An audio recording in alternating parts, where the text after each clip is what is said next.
Hello, my name is Jesse Bellavance of KillerBeeGi.com, and what I wanted to show you today was how to make your own jiu-jitsu pants drawstrings out of fully braided cotton rope compared to the generic synthetic rope that is now seen on many gis out in the market today.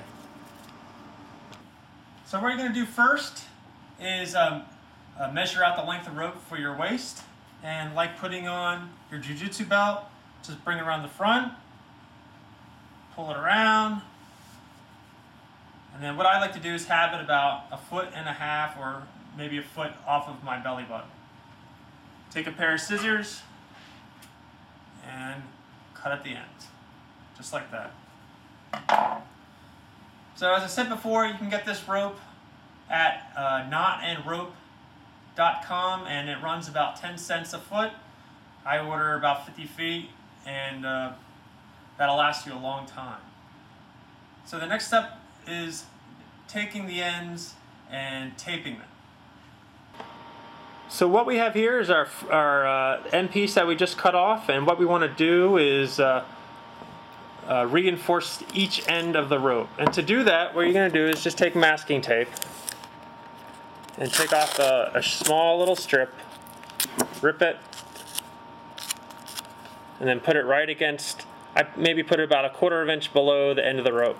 And then just hold this a little bit taut, and then just roll it across, just like that.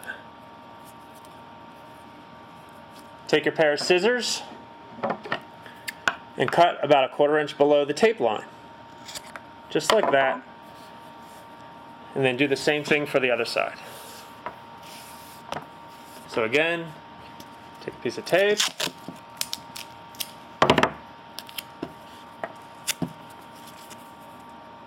quarter inch below the end of the rope, and just like you're rolling a cigarette, and cut it again.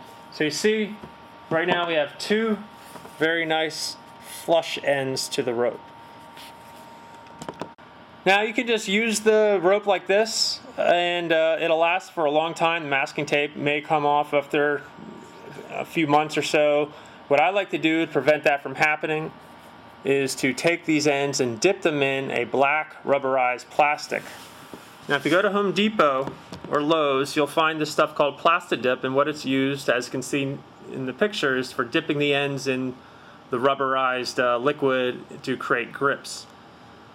And this stuff is kind of messy. It runs about $8 for a can, but it'll last you probably your whole jiu-jitsu life as long as it doesn't dry out. So what I'm going to do is take this cleanly cut end and dip it in the liquid rubber. And all you do is dip it about 1/4 inch above the tape line. Let it sit for a second and then pull it out. Let a little bit of it come off and then tap it on the paper. That just gets off a lot of the excess. And then what I'm going to do is blow on it.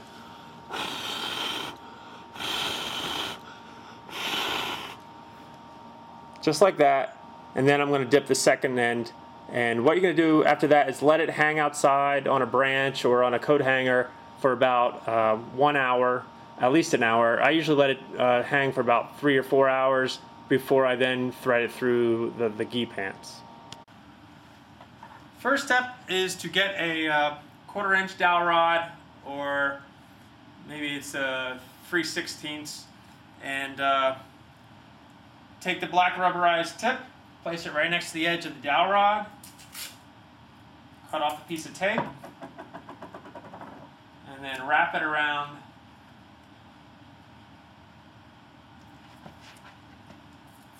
the edge. So the two pieces are held fast to each other. It's important to use something like masking tape and not duct tape. If you use duct tape, it's such a strong bond that it actually may rip off the rubberized grip. So the next step is to take the pair of gi pants that do not have drawstrings through them and push this through. Now the way I do it, so I always get the threading done right the first time, is take the pants and have them, the front of the pants, and have them facing away from you, so the belt loops are in front of you. Take the end, insert it right in there and push it through. Just like that. Pull it. And then do the same thing for the front. Just like that. Pull it. And then lastly, back through the other side.